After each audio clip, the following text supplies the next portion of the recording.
అంటే ఇప్పుడు కవిత గారి విషయంలో వచ్చేసరికి మనం మాట్లాడుకుంటే ఇప్పుడు తెలంగాణలో కనీసం తెలంగాణ జాగృతి పార్టీని లెక్కల్లో కూడా తీసుకునే పరిస్థితి కనపడట్లే రాజకీయ పార్టీల విషయంలో. మరి ప్రజలు దాన్ని లెక్క చేసే పరిస్థితి ఉంటుందా? కవిత గారిని లెక్క చేసే పరిస్థితి ఉంటుందా ఇప్పుడున్న పరిస్థితులు?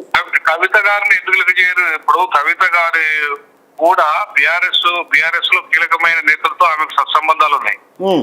అట్లాగే కాంగ్రెస్ కూడా ఎవరైతే కాంగ్రెస్ లో రెబల్ వర్గం ఉందో, రేవంత్ రెడ్డి రెబల్ వర్గం ఉన్నా, తర్వాత రేవంత్ రెడ్డికి అనుకూలమైన వర్గం ఉన్నా, అది కొంత ఆమెకు కలిసి వచ్చే విధంగానే ఉంటుంది. ఎందుకంటే ఇవాళ రేవంత్ రెడ్డి బిఆర్ఎస్ ను గెలిపించకుండా ఈమె రూపంలో కవిత రూపంలో గెలిపిస్తున్నాడు ఆయన.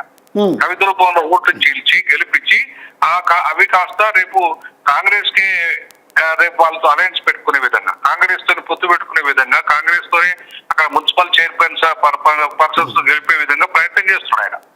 అంటే ఇవాళ రేవంత్ రెడ్డి దీని వెనుక ఉన్నాడు, బ్యాక్ లో ఉండి ఈ రోజు వాళ్ళ బీఆర్ఎస్ కు పడాల్సిన ఓటు అదంతా కూడా. ఎందుకంటే ఆ కవితకు పడుతుందంటే అర్థమైంది బీఆర్ఎస్ ఓట్ బ్యాంక్ అన్నట్టు కదా. బీఆర్ఎస్ ఓట్ బ్యాంక్ మాత్రమే చీలుతుందంట సార్ అంటారు సార్ మీరు? బీఆర్ఎస్ ఓటు బ్యాంకు చీలుస్తున్నట్లు లెక్క. బీఆర్ఎస్ ఓటు బ్యాంకు చీలి అది ఇండిపెండెంట్ రూపంలో ఇవాళ కవిత దాని బ్యాకప్ లో ఉండి నడిపిస్తున్నట్టు లెక్క చూడాలి. అంతే తప్ప ఇవాళ అది కూడా బీఆర్ఎస్ ఓట్ బ్యాంకే. కవిత కుట్రతో రేవంత్ రెడ్డి చేసే కుట్రలో భాగంగా జరుగుతున్న కార్యక్రమం తప్ప ఇది వేరే కాదు. సార్ ఈ రోజు కూడా పేపర్ లో చూసిన అంటే